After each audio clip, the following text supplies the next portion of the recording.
বিভিন্ন রাজনৈতিক দল এবং জোটের সঙ্গে আলোচনায় বসেছেন প্রধান উপদেষ্টা ডক্টর মোহাম্মদ ইউনূস। শনিবার বিকেল থেকে রাত ৮টা পর্যন্ত প্রধান উপদেষ্টার কার্যালয় যমুনায় এ বৈঠক হবে।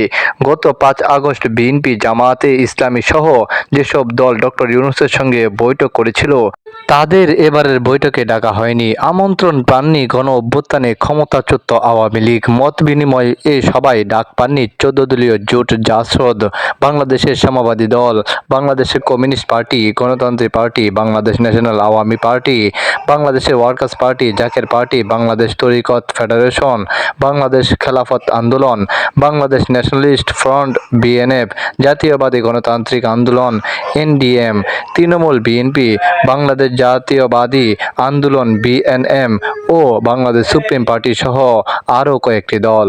প্রধান উপদেষ্টার সঙ্গে মত বিনিময় সভায় খেলাফতে মজলিস, Bangladesh Khelafat Majlis, liberal Democratic party, জাতীয় পার্টি, জাতীয়বাদী সমমনা জোট, ১২ দলীয় জোট ও বাংলাদেশ জাসদ ডাক পেয়েছে। বিকেল ৩টায় খেলাফতে মজলিসের দুই অংশের সঙ্গে প্রধান উপদেষ্টার প্রথম মত বিনিময় সভা। খেলাফত মজলিসের নেতৃত্ব দিবেন দলটির আমির মাওলানা আব্দুল বাসিত আজাদ।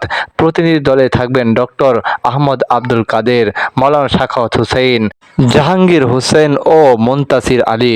বাংলাদেশ খেলাফত মজলিসের নেতৃত্ব দিবেন মাওলানা ইউসুফ আশরাফ। প্রতিনিধি দলে থাকবেন মাওলানা মামুনুল হক ও মাওলানা জালাল উদ্দিন। গণফোরামের নেতৃত্ব দিবেন ডক্টর কামাল হুসাইন।